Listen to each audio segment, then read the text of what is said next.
Welcome back to the Marketing Science Lab, where we blend data-driven insights with creative genius. I'm Sophie. Hey there, I'm Alex. I've got to say I'm pretty excited about today's topic. We're diving into something that I think will be a game changer for marketing teams everywhere. Oh, I love a good game changer. What's got you so fired up? Well, it's funny you should ask. I was actually planning to release this episode in late November, but then the universe threw me a curveball. One of my coworkers came to me asking about decision-making styles and creative teams, and I thought, well, if that's not a sign to bump up this episode, I don't know what is. Talk about perfect timing. So what exactly are we unpacking today? We're exploring how understanding different decision-making styles can supercharge creativity and performance in marketing teams. It's not just one study, but a synthesis of multiple papers that all point to this fascinating intersection of psychology and marketing. Fascinating indeed. You know, as someone who's worked with countless marketing teams, I can already see how this could be a total mindset shift. But before we dive in, let's give our listeners a taste of what's to come. Alex, hit me with your best did you know? All right, here's one. Did you know that there are 4 distinct decision-making styles that can make or break a creative marketing team's success? 4 styles. Now, that's intriguing. I bet our listeners are already trying to figure out which one they are. So, shall we break it down for them? Absolutely. The 4 styles are behavioral, conceptual, directive, and analytical. Let's start with the behavioral style. This is all about people-oriented decision-making, emphasizing collaboration and team dynamics. Oh, I can totally relate to this one. It's all about getting everyone's input and making sure the whole team feels heard, right? Exactly. It's great for building a supportive and inclusive work environment. But here's the kicker. While it's fantastic for team morale, it can sometimes slow down the decision-making process. I've definitely been in those never-ending meetings where everyone's trying to reach a consensus. It's like herding cats sometimes. Aha, that's a perfect analogy. Now, let's move on to the conceptual style. This one's all about big picture thinking and innovation. Oh, I love a good brainstorming session. I'm guessing this style is perfect for those think outside the box moments. You've hit the nail on the head. Conceptual thinkers are great at identifying long-term opportunities and potential impacts, but they can sometimes get a bit too optimistic and overlook practical constraints. I can see how that could be both a blessing and a curse in marketing. You need those wild, creative ideas, but you also need to be able to execute them. Absolutely. That's why it's so important to have a balance of styles on your team. Now, let's talk about the directive style. Let me guess, this is the get it done yesterday type. You got it. Directive decision makers are all about efficiency and quick action. They provide clear guidance and structure, which can be really beneficial in fast-paced environments. I can see how that would be super helpful when you're up against tight deadlines. But I imagine it could also ruffle some feathers if not handled carefully. Absolutely. While it can keep projects on track, it may also stifle creativity if team members feel their input isn't valued. It's all about finding the right balance. And I'm guessing the 4th style is right up your alley, Mr. Data. You know me too well. The analytical style is all about data-driven decision-making and thorough analysis. I can practically see your eyes lighting up. But seriously, I've seen firsthand how crucial good data analysis is in marketing.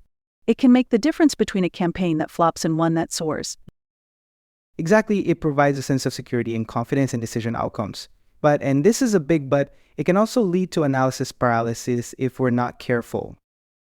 Oh, I've been there. Sometimes you just need to trust your gut and take the leap. Absolutely.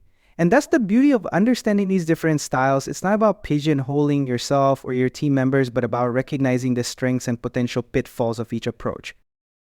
This is fascinating stuff. But I'm sure our listeners are wondering, okay, great, but how do I actually use this information in my day-to-day work? That's a great question, and it's exactly what I want to dive into next. The key is self-awareness and flexibility. Once you understand your own preferred style and those of your team members, you can start to adapt and blend approaches for better results. Oh, I love a good self-awareness journey. Can you give us an example of how this might play out in a real marketing scenario? Sure thing. Let's say you're brainstorming ideas for a new social media campaign.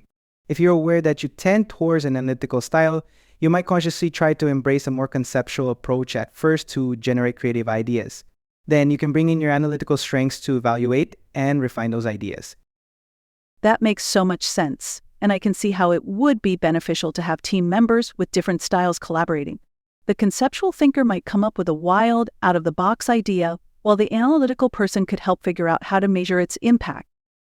Exactly.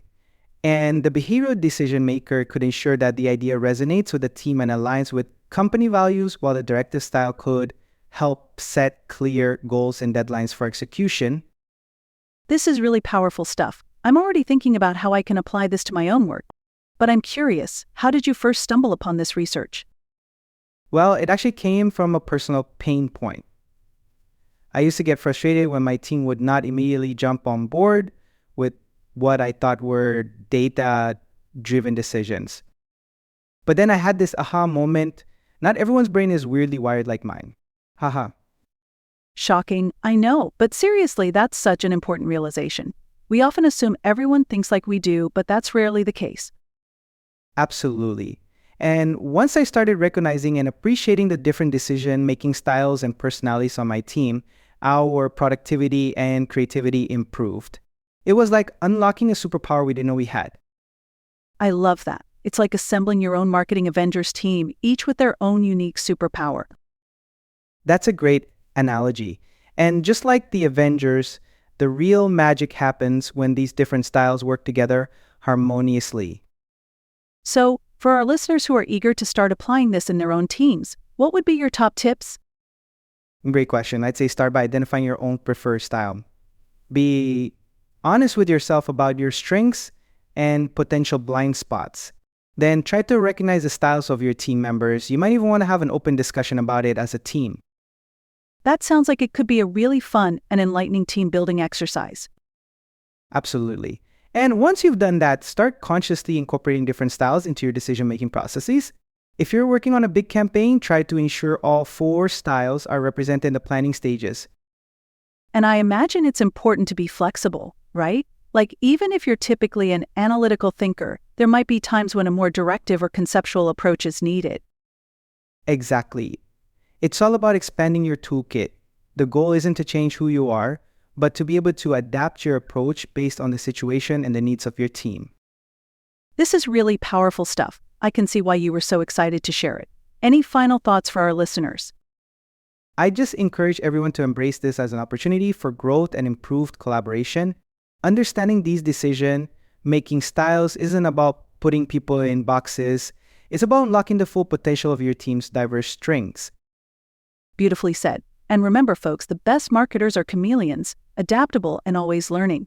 So, which decision-making style are you itching to try on for size? And don't forget to let us know how you apply these insights in your own teams. We'd love to hear your success stories. Absolutely. Well, that's all we have time for today. Thanks for joining us on this journey into the world of decision-making styles. Until next time, keep experimenting and stay curious. And remember, in the grant marketing mix, it's not just about the data or the creative or the strategy, it's about bringing it all together in perfect harmony. This has been the Marketing Science Lab. I'm Sophie. And I'm Alex. Thanks for listening, and check out the show notes for a link to a custom-made decision-making style assessment that I created in GitHub. It is free to use and you do not even need to sign in or give away any information to use it. Just follow the instructions to get an idea of your preferred decision-making style.